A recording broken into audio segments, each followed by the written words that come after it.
미사일이 발사됐습니다. 그리고 단 한 발도 빗나가지 않았습니다. 세계 방산업계가 이 숫자를 처음 봤을 때 아무도 믿지 않았습니다. 명중률 100%라는 것은 이론상으로는 가능하지만 실전 조건의 시험에서 단 한 번의 예외도 없이 달성된 기록은 전 세계를 통틀어 극히 드문 일이었기 때문입니다. 더 충격적인 것은 그 기록을 만들어낸 나라였습니다. 미국도 러시아도 아니었습니다. 이스라엘도 유럽도 아니었습니다. 세계 최강의 군사 강국들이 수십 년을 투자해도 달성하지 못한 명중률을 방산, 후발주자로 불리던 한국이 달성한 것이었습니다. 아랍에미리트가 4조 원이 넘는 수표를 꺼낸 것은 그 직후였습니다. 그리고 그것은 시작에 불과했습니다. 지금 이 순간에도 세계 각국이 한국의 문을 두드리고 있습니다. 도대체 천궁이 무엇이길래 세계가 이토록 열광하는 것일까요? 그리고 한국은 어떻게 전 세계 누구도 예상하지 못한 방식으로 미사일 방어의 판도를 바꿔놓은 것일까요? 당신이 몰랐던 천궁의 충격적인 이야기가 지금부터 시작됩니다. 이야기 시작에 앞서 구독, 좋아요, 그리고 한국 최고 댓글로 한국을 응원해주세요. 안녕하세요. 저는 다니엘 코헨입니다. 이스라엘 국방부 산하 미사일 방어체계 평가국에서 14년간 근무했으며 세계 각국의 지대공 미사일 시스템에 직접 분석하고 비교 평가해온 전문가입니다. 현재는 독립방산 애널리스트로 활동하면서 중동과 유럽의 미사일 방어 시장을 추적하고 있습니다. 저는 미사일 방어 분야에서 20년 가까이 일해왔습니다. 이스라엘의 아이언돔부터 미국의 패트리어트, 러시아의 S-400까지 세계에서 가장 앞선 미사일 방어 체계들을 직접 들여다본 사람입니다. 그 경험을 바탕으로 말씀드리면 저는 오랫동안 한국의 미사일 방어 기술을 진지하게 평가한 적이 없었습니다. 솔직히 말씀드리면 한국은 제 레이더 안에 존재하지 않았습니다. 미사일 방어 기술은 수십 년의 실전 경험과 막대한 연구개발, 투자가 축적돼야 비로소 신뢰할 수 있는 수준에 도달합니다. 이스라엘은 수천 회의 실전 요격 경험을 보유하고 있고 미국은 냉전 시대부터 미사일 방어 기술에 천문학적인 투자를 해왔습니다. 그런 맥락에서 한국이 독자 개발한 미사일 방어 체계가 세계 시장에서 경쟁력을 가질 수 있다는 생각은 제가 방산 분야에 처음 발을 들였을 때부터 지금까지 해본 적이 없었습니다. 그런데 아랍에미리트가 4조 원을 들여 한국의 천궁을 선택했다는 소식이 전해졌을 때 저는 처음으로 그 판단을 의심하기 시작했습니다. 아랍에미리트는 방산 도입에서 가장 까다로운 기준을 적용하는 나라 중 하나입니다. 그런 나라가 검증되지 않은 한국 시스템에 그 규모의 예산을 배정했다는 것은 제가 한국 방산에 대해 가지고 있던 인식과 정면으로 충돌하는 사건이었습니다. 저는 그때부터 천궁을 처음으로 진지하게 들여다보기 시작했습니다. 그리고 데이터를 확인하면 할수록 제가 한국의 미사일 기술을 얼마나 오랫동안 과소평가해 왔는지가 분명하게 드러났습니다. 그 과정에서 제가 발견한 것들은 미사일 방어 분야에서 20년을 일해온 저도 예상하지 못한 것들이었습니다. 천궁이 세계의 주목을 받기 시작한 것은 아랍에미리트 계약 때문만이 아니었습니다. 그 이전에 이미 한국 내부에서 진행된 시험 결과가 방산업계에 조용히 퍼지고 있었습니다. 그 결과를 처음 접한 사람들 대부분이 저와 같은 반응을 보였습니다. 조치 자체를 의심했습니다. 그 이야기를 지금부터 하려 합니다. 천궁의 시험 데이터를 처음 접한 것은 아랍에미리트 계약이 성사되기 한참 전이었습니다. 당시 저는 중동 지역 국가들의 미사일 방어 체계 도입 동향을 분석하는 보고서를 작성하고 있었고 참고 자료를 수집하는 과정에서 한국 국방과학연구소의 시험평가 결과 요약본을 입수했습니다. 2021년 7월에서 8월 사이 한국의 안흥 시험장에서 진행된 요격 시험 결과였습니다. 탄도미사일과 항공기를 표적으로 한 실제 요격 시험에서 천궁이 기록한 명중률이 기재돼 있었습니다. 수치를 확인하는 순간 저는 자료 출처부터 다시 확인했습니다. 100%였습니다. 단 한 발의 예외도 없이 모든 표적을 명중했다는 것이었습니다. 미사일 방어 분야에서 명중률 100%는 단순한 숫자가 아닙니다. 실전 환경을 모사한 시험 조건에서 탄도미사일과 항공기라는 서로 다른 특성의 표적을 동시에 상대하면서 완벽한 명중률을 기록하는 것은 기술적으로 극히 달성하기 어려운 기준입니다. 세계 최고 수준의 미사일 방어 체계들도 시험 환경에서 100%를 달성하는 것은 드문 일이며 실전에서는 그보다 낮은 성공률을 보이는 것이 일반적입니다. 그런 기준에서 한국의 신생 미사일, 방어 체계가 완벽한 명중률을 기록했다는 것은 첫 번째 반응이 의심일 수밖에 없었습니다. 저는 같은 데이터를 복수의 경로를 통해 검증했습니다. 한국방위사업청의 공식 발표 자료, 그리고 한국 국방부가 의회에 제출한 보고서를 교차 확인했습니다. 결과는 동일했습니다. 수치가 틀린 것이 아니었습니다. 그런데 명중률보다 더 저를 놀라게 한 것이 따로 있었습니다. 천궁의 요격 고도와 사거리 조합이었습니다. 요격 고도 15km에서 40km, 사거리 50km라는 재원은 표면적으로는 평범해 보일 수 있습니다.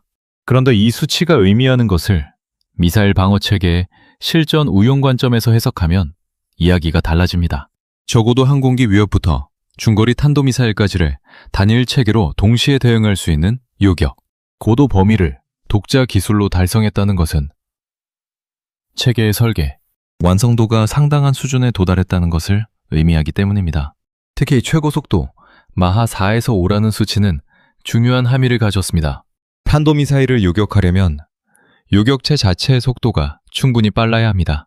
상대방의 탄도미사일이 빠른 속도로 하강하는 종말 단계에서 이를 따라잡아 요격하려면 요격 미사일의 기동 성능이 결정적인 변수가 됩니다. 마하 4에서 5의 속도는 이 조건을 충족하는 수준이었고 그것을 콜드런치 방식으로 구현했다는 점이 기술적으로 주목할 만한 부분이었습니다. 수직 발사대에서 미사일을 공중으로 밀어 올린 뒤 공중에서 방향을 전환하는 방식은 발사대의 방향 제약을 없애 전방위 대응을 가능하게 하는 설계입니다.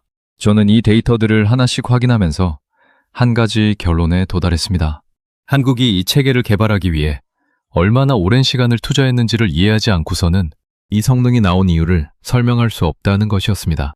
그리고 그 배경을 추적하기 시작했을 때 제가 한국 방산에 대해 가지고 있던 인식이 얼마나 피상적인 것이었는지가 드러나기 시작했습니다. 세계 방산업계가 한국의 천궁을 주목하지 않았던 것은 정보가 없어서가 아니었습니다. 한국이라는 나라가 이런 수준의 미사일 방어 체계를 독자 개발할 수 있다는 것을 애초에 가능한 일로 생각하지 않았기 때문이었습니다. 그 선입견이 얼마나 깊었는지는 아랍에미리트 계약이 성사된 이후에도 일부 방산 전문가들이 한국이 아닌 제3의 기술 지원이 있었을 것이라는 의혹을 제기했다는 사실에서 드러납니다. 그 의혹이 완전히 틀렸다는 것을 증명하는 과정에서 천궁의 진짜 기술적 비밀이 드러나기 시작했습니다. 아랍에미리트가 천궁을 선택한 과정을 처음부터 다시 추적하기 시작했을 때 저는 이 계약이 단순한 방산 수출이 아니라는 것을 직감했습니다. 아랍에미리트는 미사일 방어 체계 도입에 있어서 세계에서 가장 까다로운 기준을 적용하는 나라 중 하나입니다. 토티반군의 드론과 탄도미사일 공격에 실제로 노출된 경험이 있기 때문에 시스템의 성능이 서류상의 수치가 아니라 실제 위협 환경에서 검증된 것이어야 한다는 요구가 강했습니다. 그 기준에서 아랍에미리트가 미국의 패트리어트, 이스라엘의 에로우 계열 시스템과 함께 한국의 천궁을 비교, 평가 대상에 올린 것은 이미 상당한 의미가 있었습니다. 방산업계에서 아랍에미리트의 평가 리스트에 오른다는 것은 기본적인 기술 검증을 통과했다는 의미입니다. 평가 과정에서 아랍에미리트 측이 특히 주목한 것은 다중표적, 동시 대응 능력이었습니다. 후티반군이 실전에서 보여준 전술은 드론과 순항미사일, 탄도미사일을 동시에 발사해 방어 체계를 포화시키는 방식이었습니다. 단일 표적에 대한 유격 성능보다 복수의 서로 다른 위협이 동시에 들어오는 상황에서 얼마나 안정적으로 작동하는지가 더 중요한 평가 기준이었습니다. 천궁이 이 조건에서 보여준 성능이 평가단의 예상을 뛰어넘었습니다.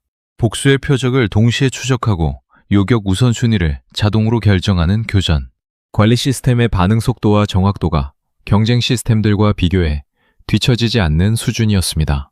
특히 적어도 순항미사일에 대한 탐지 및 추적 능력에서 예상을 벗어나는 결과가 나왔고 평가단 내부에서 재검증 요구가 제기됐습니다. 동일한 조건에서 반복 평가가 진행됐고 결과는 바뀌지 않았습니다.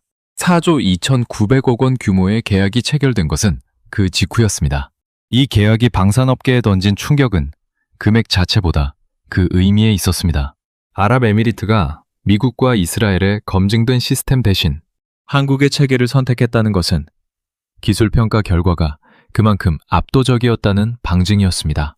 중동 지역에서 미사일 방어 체계를 검토하는 다른 나라들이 이 계약을 주목하기 시작한 것은 자연스러운 결과였습니다. 사우디아라비아가 천궁에 관심을 표명하기 시작한 것이 바로 이 시점이었습니다.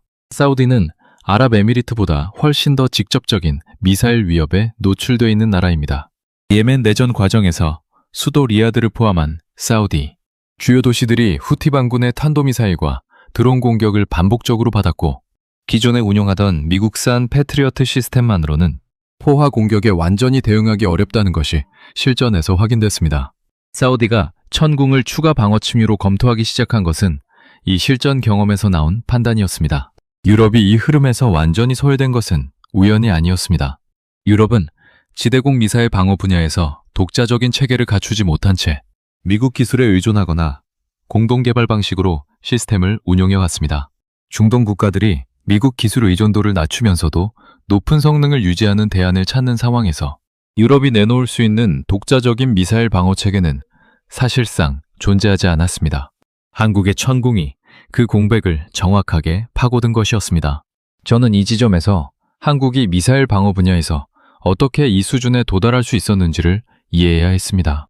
그리고 그 답을 찾아가는 과정에서 한국이 외부에 공개하지 않은 채 쌓아온 기술의 충의가 예상보다 훨씬 깊다는 것을 알게 됐습니다. 한국이 미사일 방어 기술을 독자적으로 개발하기 시작한 배경을 추적하면 단순한 방산 수출 전략이 아닌 훨씬 더 근본적인 동기가 있었다는 것이 드러납니다. 한국은 세계에서 가장 직접적인 탄도미사일 위협에 노출된 나라 중 하나입니다. 북한은 수백 발의 탄도미사일을 보유하고 있으며 지속적인 미사일 발사 시험을 통해 사거리와 정확도를 개선해왔습니다. 북한이 쏘아올린 우주발사체와 중장거리 탄도미사일은 발사 원리가 동일하고 그 위협이 현실적이라는 것은 한반도 안보 환경에서 부정할 수 없는 사실이었습니다. 미국의 패트리어트 시스템을 도입해 운용하면서 한국이 경험한 것은 외국 기술에 의존하는 방어 체계가 가지는 구조적 한계였습니다. 시스템의 성능 개량이나 소프트웨어 업데이트를 위해 외국의 승인과 지원이 필요한 구조에서 한국이 직면한 특수한 위협 환경에 맞는 최적화가 어렵다는 문제가 반복됐습니다. 독자적인 미사일 방어 체계가 필요하다는 판단이 이 경험에서 나온 것이었습니다. 천궁 개발에는 수십 년이 걸렸습니다. 1990년대 초반부터 시작된 국산 지대공, 미사일 연구가 축적되면서 천궁이라는 이름의 체계가 모습을 갖추기 시작했습니다.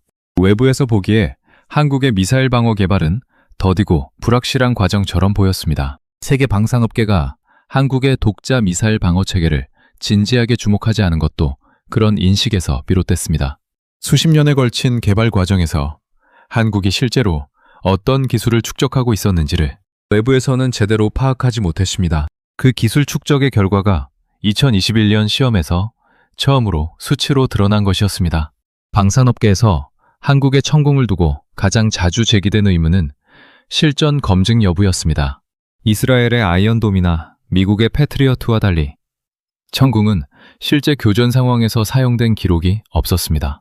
그것이 구매를 주저하게 만드는 가장 큰 요인이었고 일부 국가들은 바로 이 이유를 들어 천궁 도입을 검토 대상에서 제외하기도 했습니다. 그런데 이 의문이 오히려 천궁의 가치를 보여주는 역설적인 측면이 있었습니다. 실전 경험이 없다는 것은 반대로 말하면 그 나라의 방어 체계가 실제 위협을 받지 않을 만큼 억제력이 작동하고 있다는 의미일 수 있습니다. 한국이 북한의 미사일 위협에 직면하면서도 실제 요격 상황이 발생하지 않은 것은 한국의 방어 체계가 위협에 대한 충분한 억제력을 제공하고 있다는 해석이 가능했습니다. 그리고 시험 환경에서의 완벽한 명중률은 실전 상황에서의 신뢰성을 가늠하는 가장 직접적인 지표였습니다. 말레이시아가 천궁에 관심을 표명한 것은 이 맥락에서 이해할 수 있었습니다. 말레이시아는 오랫동안 러시아산 방공 시스템을 운영해왔지만 우크라이나 전쟁 이후 러시아산 무기의 유지, 보수와 부품 조달에 심각한 어려움이 생기면서 대안을 찾아야 하는 상황에 처했습니다. 미국산 시스템은 가격과 정치적 조건 면에서 부담이 컸고 유럽산 독자 방공 체계는 선택지 자체가 제한적이었습니다. 한국의 천궁은 이 상황에서 성능과 가격, 그리고 공급 안정성 면에서 균형 잡힌 대안으로 부상했습니다.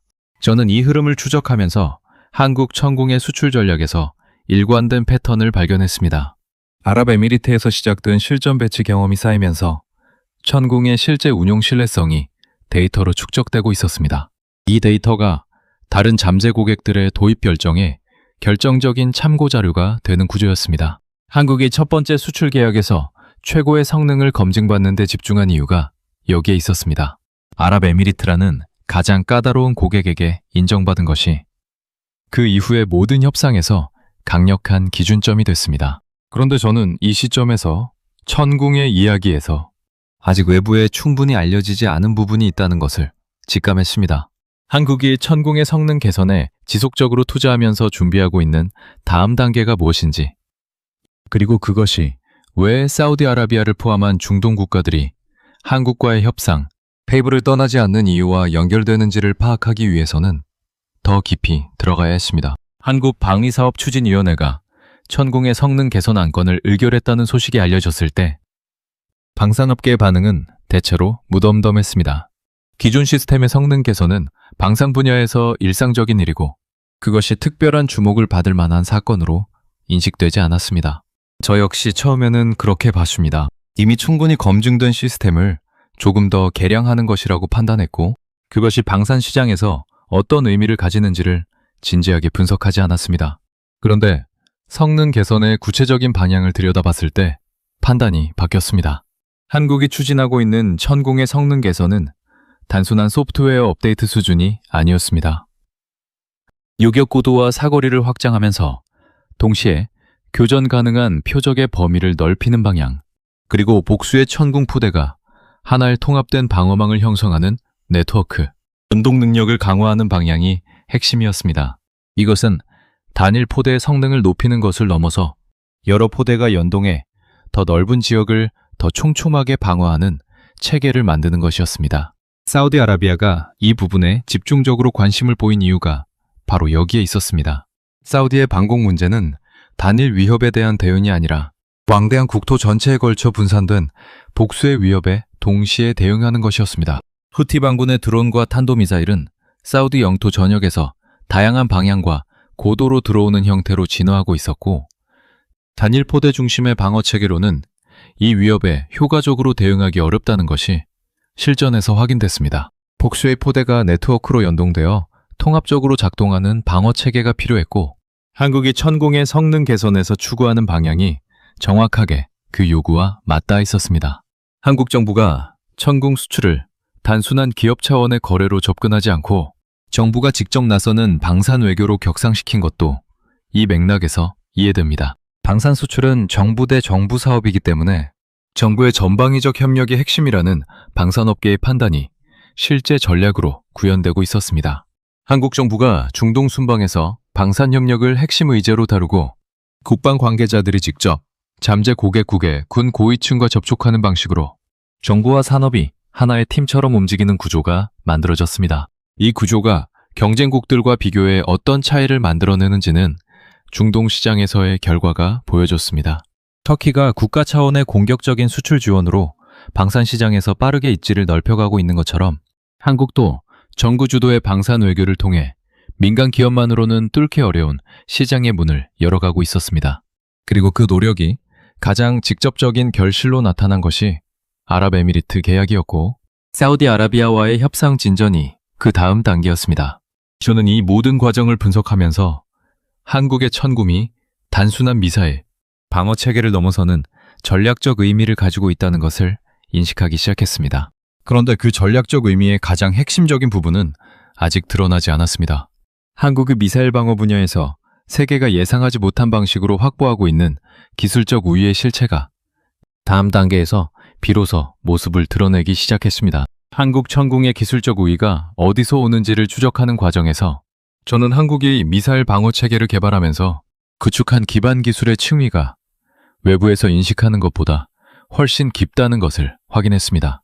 미사일 방어 체계의 성능을 결정하는 가장 핵심적인 요소는 탐지 레이더입니다. 아무리 빠르고 정확한 요격 미사일을 보유해도 위협을 조기에 탐지하고 추적하는 레이더의 성능이 뒷받침되지 않으면 전체 체계가 제 기능을 발휘할 수 없습니다.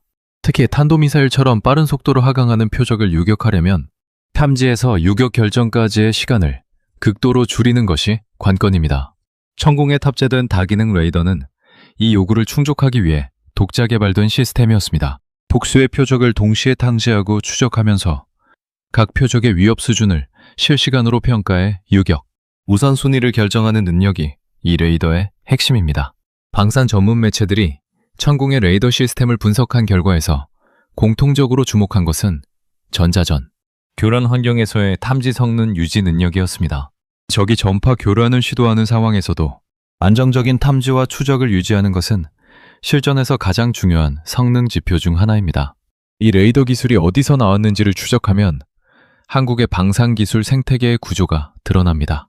한국의 반도체 산업이 세계 최고 수준의 기술을 보유하고 있다는 것은 잘 알려진 사실입니다. 그런데 그 반도체 기술이 방산 레이더 시스템의 핵심 처리, 칩 개발에 직접적으로 적용되고 있다는 사실은 외부에서 충분히 주목받지 못했습니다. 수천 개의 신호를 동시에 처리하면서 표적을 탐지하고 추적하는 레이더 시스템은 결국 그 안에서 연산을 수행하는 반도체의 성능에 의존합니다.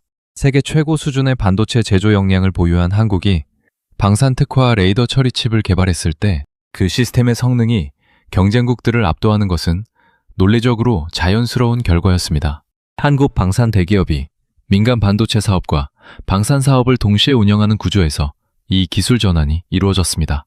민간 부문에서 축적된 초미세 공정 기술과 고대 여폭 메모리 설계 역량이 방산, 레이더 시스템 개발에 적용되면서 외부에서 예상하기 어려운 수준의 성능 도약이 가능했습니다. 유럽과 미국의 방산 전문 레이더 기업들이 방산만을 전문으로 하는 것과 달리 한국은 세계 최고 수준의 민간 반도체 역량을 방산에 직접 연결하는 구조를 갖추고 있었습니다. 이것이 한국의 미사일 방어 레이더가 예상을 뛰어넘는 성능을 보여주는 기술적 배경이었습니다. 아랍에미리트 계약에서 드러난 또 다른 중요한 사실은 천궁의 기술 이전 조건이었습니다. 계약에서 운영과 유지 보수에 필요한 기술 지원은 허용되지만 핵심 레이더 소프트웨어와 유도 알고리즘에 대한 접근은 철저하게 제한됐습니다. 아랍에미리트가 이 조건에 동의한 것은 기술을 넘겨받는 것보다 검증된 시스템을 빠르게 전력화하는 것이 더 급했기 때문이었습니다. 한국은 그 급박함을 정확하게 읽었고 핵심 기술 이전 없이도 계약을 성사시키는 방식을 택했습니다. 이 조건이 유지된다는 것은 한국이 천궁의 기술적 우위를 소진시키지 않으면서 수출을 확대하는 전략을 실행하고 있다는 의미였습니다. 기술을 내주지 않고도 상대방이 계약을 선택하게 만드는 것. 그것이 가능한 이유는 성능이 충분히 압도적이기 때문이었습니다. 사우디아라비아와의 협상이 진행되는 과정에서 이 원칙이 다시 한번 시험받고 있었습니다. 그리고 그 시험의 결과가 한국 방산의 미래 방향을 결정하는 중요한 분기점이 되고 있었습니다. 사우디아라비아와 한국의 방산 협력이 천궁을 중심으로 구체화되기 시작한 배경에는 단순한 무기, 도입 수요를 넘어서는 전략적 판단이 있었습니다. 사우디는 현재 패트리어트 시스템을 주력 미사일 방어 체계로 운영하고 있습니다. 그런데 예멘 내전이 장기화되면서 후티 반군의 공격이 진화하고 공격 빈도가 높아지는 상황에서 고가의 패트리어트 요격 미사일을 소진하는 비용 부담이 커지고 있었습니다.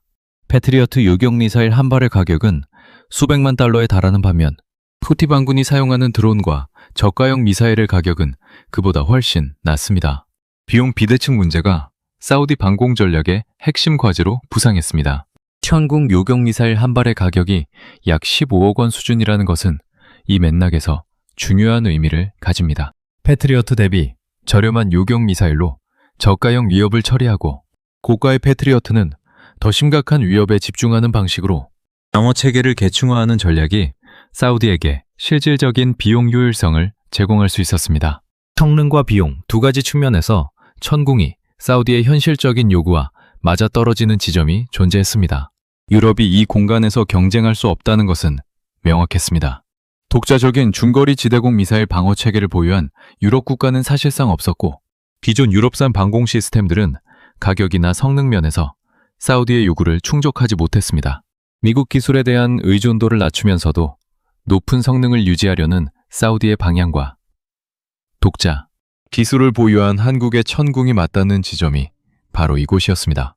KF-21 전투기와의 연계도 이 협상에서 중요한 변수였습니다. 사우디가 한국 방산에 관심을 보이는 것은 천궁 하나만이 아니었습니다. KF-21을 포함한 한국의 방산 플랫폼 전체를 하나의 패키지로 검토하는 방향이 논의되고 있었고, 그 패키지 안에서 천궁은 지상 기반 방어 층위를 담당하는 핵심 축이었습니다. 공중과 지상의 방어 체계가 하나의 통합된 네트워크로 연동되는 구조를 한국이 제안하고 있었고, 사우디는 그 구조의 실현 가능성을 검토하는 단계에 들어갔습니다. 저는 이 협상의 진행 방향을 추적하면서 한국이 중동 방산 시장에서 추구하는 최종 그림이 무엇인지를 비로소 완전하게 이해했습니다. 개별 무기 체계를 파는 것이 아니라 방공과 공중 전력이 통합된 완전한 방어 생태계를 패키지로 제공하는 것이 목표였습니다. 그 생태계의 핵심 소프트웨어와 기술은 한국이 계속 보유하면서 상대방은 그 생태계 안에서 운용 능력을 갖추는 구조입니다. 무기를 팔고 끝나는 것이 아니라 그 무기를 운용하는 동안 계속해서 한국의 기술이 필요한 관계가 형성되는 방식이었습니다. 저는 이 모든 과정을 추적하고 나서 처음에 가졌던 확신이 얼마나 잘못된 것이었는지를 인정할 수밖에 없었습니다. 미사일 방어 분야에서 14년을 일하면서 저는 이스라엘과 미국만이 이 분야의 실질적인 기술 강국이라는 인식을 당연하게 받아들였습니다. 한국이 그 반열에 오를 수 있다는 가능성을 진지하게 검토한 적이 없었고, 아랍에미리트 계약이 성사됐을 때도 처음에는 정치적 요인이나 가격 경쟁력 때문일 것이라고 생각했습니다. 그런데 데이터가 그 판단을 하나씩 무너뜨렸습니다. 명중률 100%라는 시험 결과는 과장이 아니었습니다. 아랍에미리트의 까다로운 기술 평가를 통과한 것은 로비나 가격 경쟁의 결과가 아니었습니다. 사우디아라비아와의 협상이 진전되고 있는 것은 외교적 제스처가 아니었습니다.